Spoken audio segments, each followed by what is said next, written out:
Muy buenas artistas, espero que estéis muy bien, soy Tikan y en esta ocasión quiero hacer un vídeo hablando sobre la Sony ZV-E1 porque creo que la ocasión lo merece. He comprado yo esta cámara y la he probado y quiero contaros realmente la experiencia y otras cosas que realmente no he visto en el resto de canales de YouTube en su momento del lanzamiento hace 2 meses. Entonces quiero hacer una reflexión de si realmente esta cámara es una cámara para bloggers, para creadores de contenido, una cámara que cuesta 2.700 euros, bloggers profesionales, ¿eso existe? ¿O ahora se está volviendo un hobby muy caro? ¿Realmente esta cámara es útil? ¿Hay otras opciones mejores? Bueno, pues esto es lo que vamos a ver en este vídeo. Antes de hablaros de mi experiencia con esta cámara, he podido grabar un videoclip con ella, he podido tener una videollamada con Zoom, que sería como utilizarla como para streamear, por ejemplo, y la verdad es que me ha decepcionado en algunos puntos y en otros me ha sorprendido. Por ejemplo, y antes de hablar de la cámara y tal, de hacer el unboxing, que bueno, he guardado la cámara de nuevo en la caja para que veáis lo que incluye, os adelanto que esta cámara se me ha parado a los 15 o 20 minutos estando conectada por el cable USB en una videollamada de Zoom, que ya ni siquiera es como para hacer un streaming en YouTube, un directo, o poderla utilizar para grabar directamente el vídeo a nuestro ordenador. Y eso que he configurado en el menú que la cámara se pare incluso estando la temperatura lo más alta posible, no en el formato estándar. Pero bueno, y aparte de eso también la vamos a poder comparar con la Sony A7C, que es una cámara con la que ya llevo unos cuantos añitos, desde casi su lanzamiento. Así que os voy a ser muy sincero y eso, os voy a dar alternativas que creo que puedan ser mejores para bloggers, depende de lo que te dediques, ¿no? Bueno, vamos a hacer el unboxing. Como veis es una caja muy pequeñita, de cartón, cada vez más simple, y eso lo vais a ver incluso en lo que incluye en el interior. La caja pues empieza con los papelitos, como siempre. Todo es de papel, ya no hay plásticos, eso está perfecto. Solo incluye la batería actual, que es la Sony NP-FZ100, ¿vale? La original. Después tenemos en este papelito el peluchito, ¿vale? Yo, como veis, he escogido la cámara de color blanco, ahora os diré por qué. Lo último, la correa y ya está, y la cámara, ¿vale? Aquí tenemos la cámara, que como veis la voy a poner aquí al ladito de la Sony A7C. Es muy parecida en cuanto al tamaño, ¿vale? A ver, la voy a poner así. La diferencia está en que la Sony A7C, por ejemplo, pues tiene el visor y la ZV-E1 no tiene visor. Después, en mi caso, bueno, en la Sony A7C le quité las anillas para que no hiciera ruidito, porque al final el ruidito molesta. Si vas a grabar vídeo principalmente, la correa prácticamente hasta te sobra, ¿no? La correa para colgártela al cuello. Y nada, el último lado. Pues entonces tenemos una cámara que yo la he escogido de color blanco porque ya estuve viendo en varios vídeos que decían que se podía sobrecalentar porque no tiene ventiladores, porque tiene el sensor y el procesador de la Sony A7S3 o de la FX3, pero claro, un motor de un Ferrari en un Twingo pues tiene sus problemas y eso es lo que os estaba comentando antes. La verdad, en cuanto a calidad, la diferencia está en que esta tiene el sensor, como hemos dicho, de la Sony A7S3 o FX3, por lo tanto tiene menos megapíxeles que la Sony A7C, que utilizaba el mismo sensor que la Sony A7 III. Eso pues al final hace que el vídeo sea de mejor calidad en cuanto a los fotodiodos, porque los píxeles al ser menos pues son más grandes, por lo tanto es una calidad más óptima en condiciones de baja luz para el ISO, etcétera, ¿no? Por otro lado, esta graba ya a 10 bits de color y esta, la Sony A7C o la Sony A7 III, grababan a 8 bits. Y la otra diferencia está en que la Sony A7C puede grabar a 4K solamente hasta 25 o 30 frames.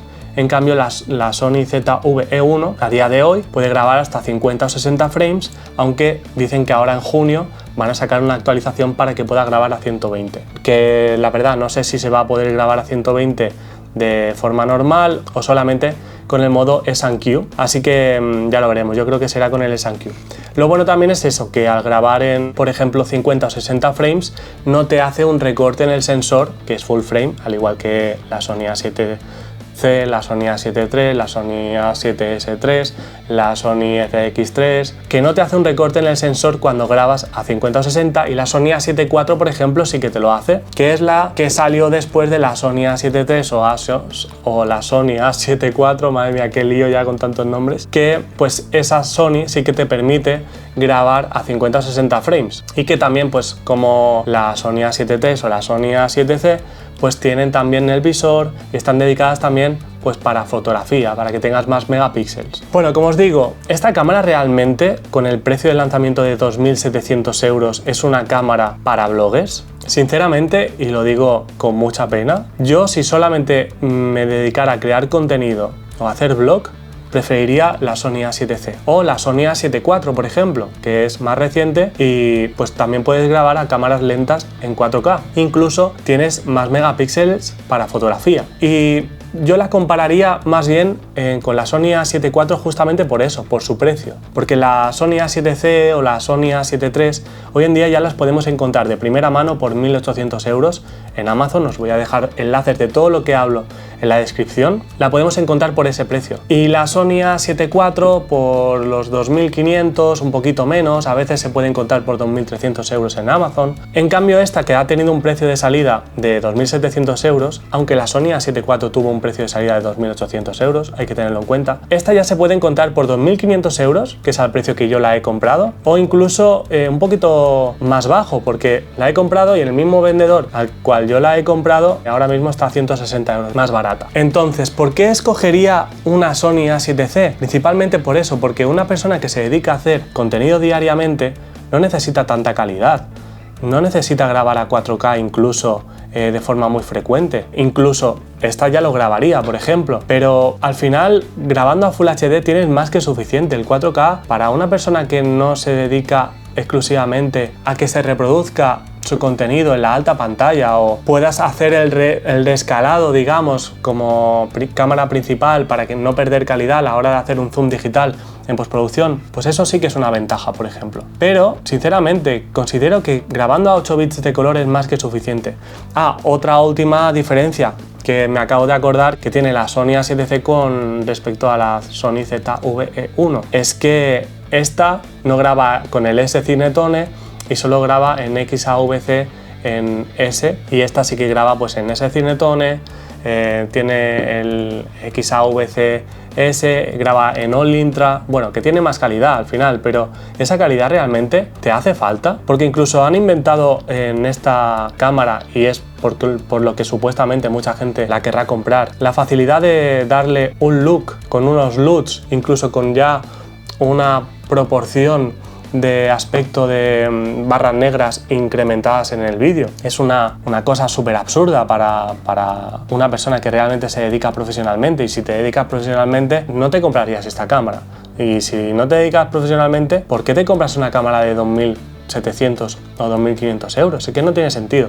Entonces, creo que opciones mejores si tienes ese mismo presupuesto, porque luego hay que tener en cuenta que, como habéis visto, ni siquiera te trae un cargador esta cámara, tendrías que comprarlo aparte, o sea, no tienes ni enchufe ni cable USB-C, no te incluye absolutamente nada. Con la Sony A7 III sí que me incluía por lo menos ese cable para poderlo conectar a corriente y poder cargar la batería a través del cable USB-C. Aparte también me permite utilizarla como streaming, y esta nunca me ha dado problemas para grabarme desde el USB-C al ordenador y poder capturar la cámara, lo que me llega de la cámara, ya sea por HDMI o por USB-C. Incluso hoy en día ya se puede hacer por USB-C, no necesitas una capturadora, y te permite, pues eso, en vez de tener la grabación en la tarjeta SD, grabarlo directamente al ordenador, pues a través de un programa como el OBS o el ScreenFlow y ahorrarte ese almacenamiento de la SD y ya incluso tenerlo en el ordenador de forma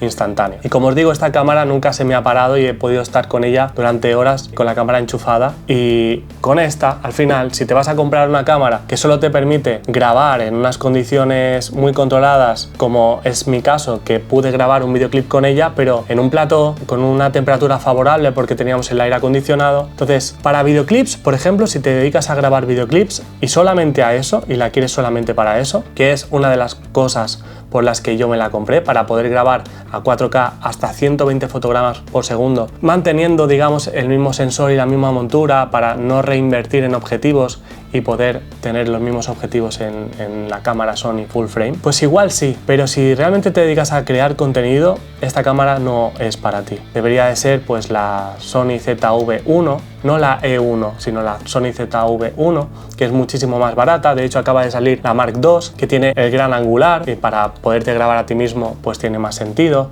No se te va a sobrecalentar tanto probablemente, incluso ya no estás invirtiendo tanto. Tienes también la Sony ZV-10.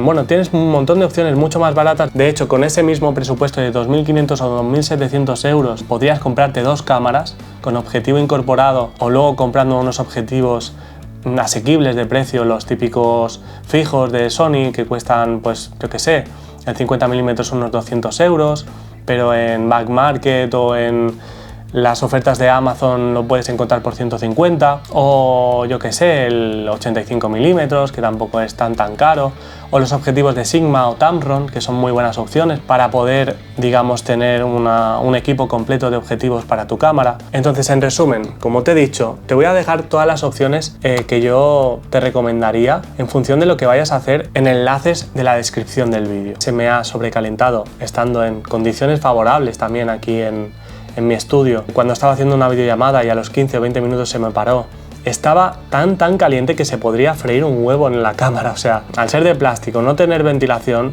la verdad que me dejaba un poco con mal sabor de boca. Por otro lado, otra cosa que quería comentar, lo que sí que me ha encantado de esta cámara es la inteligencia artificial que tiene de reconocer a las personas, a los animales, los insectos, y la estabilización interna que tiene la estándar, la activa. O sea, son estabilizaciones muy buenas que me han resultado súper útiles y que la verdad espero que la vayan sacando en el resto de cámaras. Que eso también es un problema, porque no paran de sacar cámaras y al final ninguna cámara es perfecta. O te compras una para una cosa, luego otra para otra, y no puede ser que tengamos 1000 cámaras. Al final te acabas comprando una cámara súper costosa o una cámara muy simple que te acaba siendo insuficiente para según qué cosas.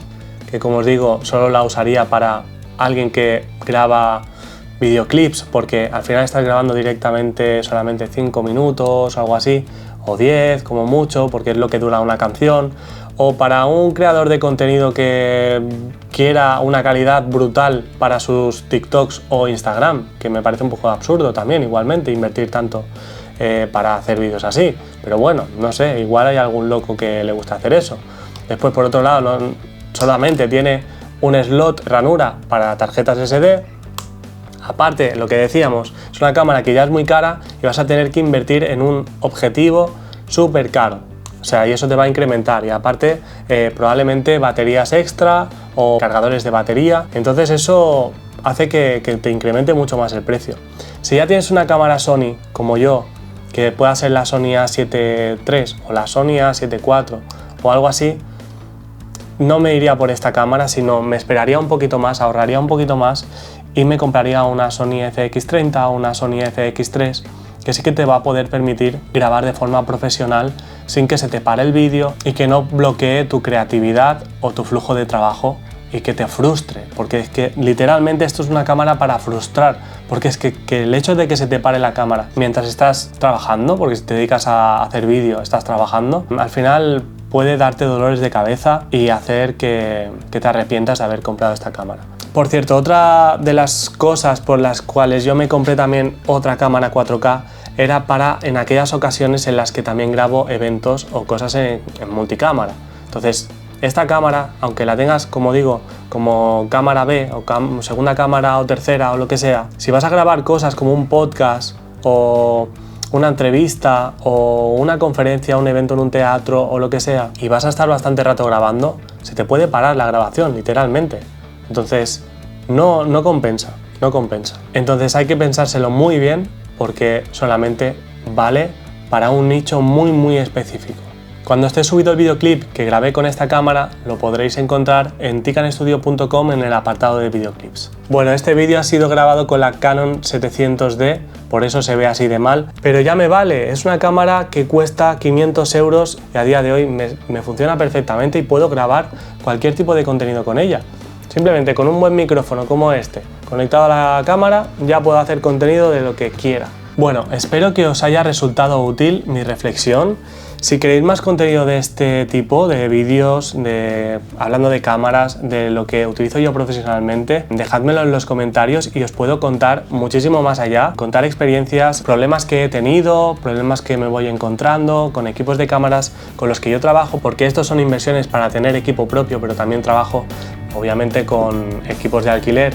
Entonces, dejádmelo en los comentarios y podremos hablar más de esto. Nos vemos en el siguiente vídeo.